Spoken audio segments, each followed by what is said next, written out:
How's it going, everybody? This is Jeff Bang with Team Reelin the Blues. You know, recently I've done a video showing how I make my drift sinker molds that I use when I'm drift fishing, and I also use them when I'm anchor fishing also. But I had a lot of questions come in from people who don't really have a lead pot where they can melt their own lead, or don't have the ability or a big drill press that they can use to drill something like that.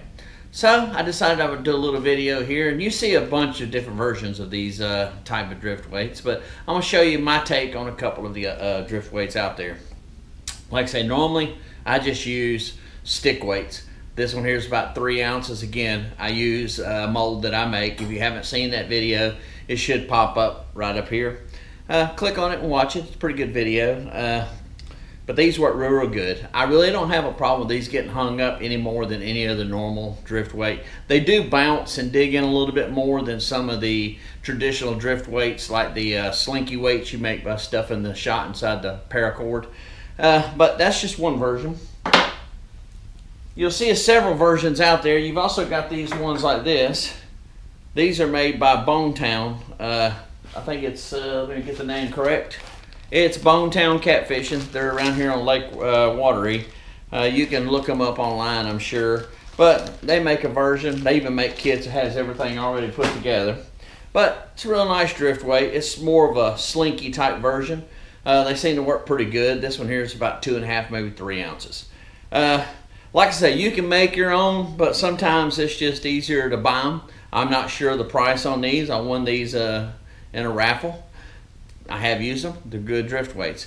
There's also the ones made out there by Bloodline. They're more of a solid stick type weight, and they also have that style of weight also. And you also have the drifting sticks, which are more of a solid piece of tubing. I'm going to show you how I make my version of the Larry Muse, I hope I'm pronouncing his name correctly, dragon tail weight that he makes. I seen it on the Steve Douglas show years ago. And it's a pretty good drifting weight. Works really good for around this area. And it's pretty simple. It's about as simple as you can get, and you really don't need any specialized tools to make them. I actually sent him a message and told him that I was going to do a video on my version of it first.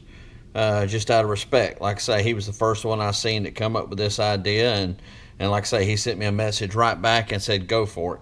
So I got a lot of respect for him for that, because he's just out there to just try to help people catch better fish and bigger fish. So in his version of it, he uses a yellow wire nut. Well, first what we got here is we got some piece of 1/2 inch 3/8 ID, 3/8 on the inside, rubber tubing or vinyl tubing here. This is some stuff that I've had for a long time. That's why it's sort of got the shape to it. You can straighten this out. You just got to heat it a little bit, and it will eventually relax and it'll get straight. But for me, I don't mind it because it helps it stand up. You know, to stand up like this as it's going along the bottom.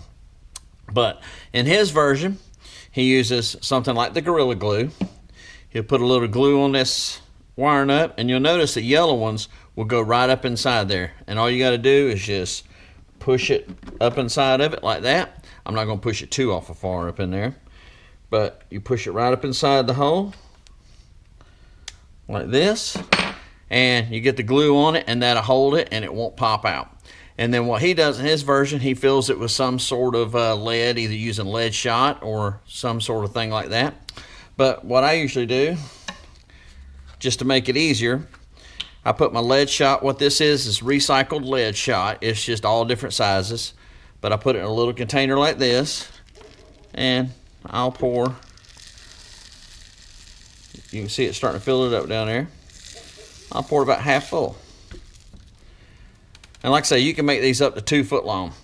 That right there gives you about 2.5 ounces.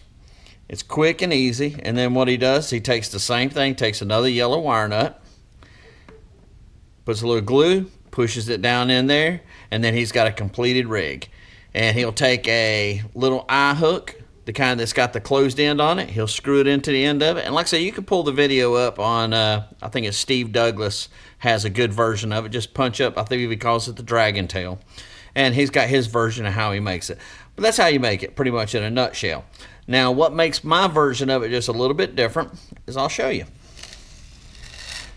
All right, I've got these cut. I cut them off at 16 inches long. And you notice on the version that Larry makes, I left the ends square. Well, on my version, if you'll notice, I've got a long taper cut on one end. This will be where we hook our line. Alright, let's show you how I make mine. This craze right now is rattles and stuff like that to catch catfish, and we all know that catfish are attracted to sound, scent, and movement, anything like that. Their senses are a whole lot better than ours. They're used to living in a dark environment, so their body is designed to pick up those little subtle rattles and those little subtle vibrations coming through the water. So what I do on my version, again, I make my own molds here. This is a 3-ounce sinker. So just to make it quicker than using the shot, what I do is I use this sinker. Again, glue it in. I'm not going to glue it in, but use the glue, put it on there, push it right up inside of it like that.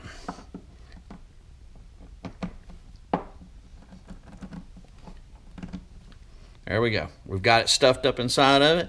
And what I usually do is I try to turn the end that's got the holes in it. This is used in my sinkers, that is, or a version of it. I try to turn it where the holes are on the outside. That way if you need to add more weight, all you got to do is just put another swivel on it like this. Pop another swivel on it and you can add more weight as you're going down through there. But anyway, this is how I start it. But here's what makes mine a little bit different. So we got this glued in. So then, like I say, rattles is the craze. And everybody knows it's hard to find big rattles. So I came up with this little bit of an idea. And like I say, y'all are probably going to laugh, but if you go to Hobby Lobby or any of these craft places, you can buy these. These are Christmas bells. Now, these wouldn't work if this wasn't watertight, but since it's watertight, these work really good. Listen. You hear the rattling? Well, they work really, really good. And you can take these are the smaller size. They even make a one size smaller than this. And these will literally slide right down inside this tube. And what's nice about them is when they slide down the tube, they kind of lock in place and they don't move around a lot. So what I do is I'll take one of these bells, I'll stick it right down in there.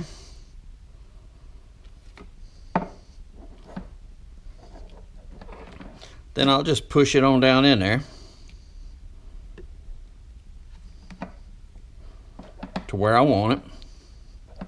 And you don't want them, all the way down here at the bottom. You want them up kind of high. That way they'll bounce around a little bit. But you can see I'm just taking and pushing them right down through the tube. Just like that. Now, here's where I like a lot of rattle. So what I do is you can buy these. These are glass beads. You can buy these at Walmart. You get about 50 of them for $1. Same way with these bells. You get 80 of these bells for $3. These little rattles. What I like to do is take a couple of these glass beads, drop them down in there, and then stuff another one of these in there. Trying to do this for the camera makes it a little more complicated, but trust me, it don't take that long. And it's cold out here in the garage. If it was warm, these would slide right in there a whole lot easier. But you can see, just push it right down there. Now, listen to this. And I'm just barely shaking, you can see. So what happens is those glass beads will roll and bump into these bells, and it also has, these bells have little pieces of lead or steel inside them that rattle anyway. So now you have a rattle inside your dragon tail. And if you want to, you can add another couple beads and then stuff another one. Like I say, you can get 80 of these for like $3. Again, I'm not really pushing that hard. Push it right down in there. Now listen. I mean, that right there will definitely get a fish's attention. Plus, it's got a little color to it. Okay, now we got all our bells stuck in there, and we got some glass beads. And like I say, you could have put 5, 6 of these bells in there and put a glass bead between each one of them. Can you imagine how loud that would be coming through the water? And you've got this big weight on the bottom of it. You can hear it. I'm not even really shaking it that hard, and you can hear it making a lot of noise. Like I say, it would be no problem at all to drop a couple more of these glass beads and stuff one more of these in there.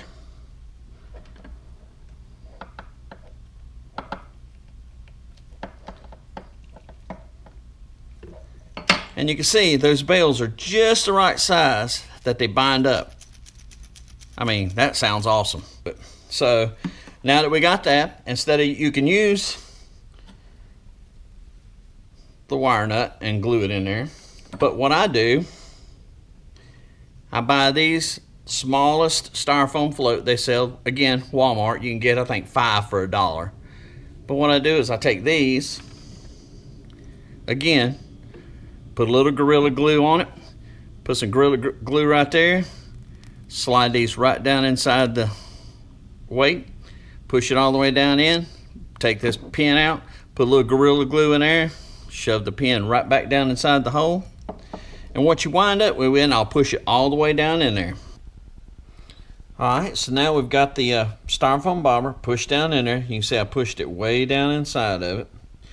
I got put a couple little extra drops of the Gorilla Glue in there to seal the top of it where no water can get in it. I got a hole drilled right through there, and we've got 4 bales in it, and we got about 6 beads. Now listen, works really, really good, and it's a pretty simple rig. All you gotta do is hook your swivel to it, go right through the hole, and there you go.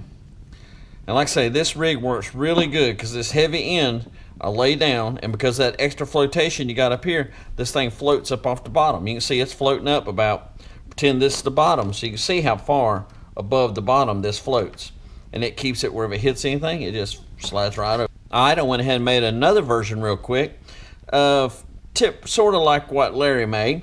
I went ahead and put the wire nut in the bottom of it and glued it in. I filled it with lead shot, and I used the glass beads instead of bales. Like I say, in the assortment packs you can get these beads at Walmart. They have all these different sizes, and you'll notice they have the big size and the small size. The big size locks inside here perfectly, just like those Christmas bales did. Now you go big one, then a glass bead, and then you can work your way through. You can put 8 or 9 of these in there if you wanted to. They don't weigh hardly anything. And listen, they make a lot of racket. And like I say, it's just a different spin on his version. It works really, really good.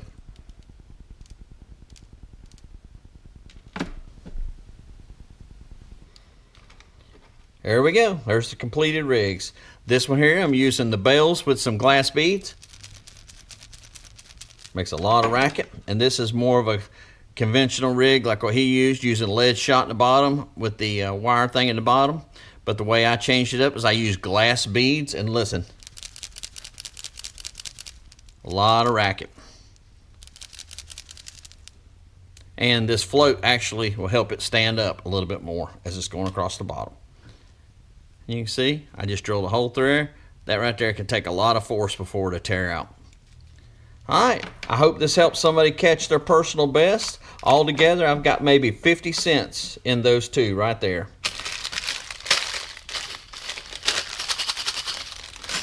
Just a different take on an old idea. I hope it helps you catch your personal best.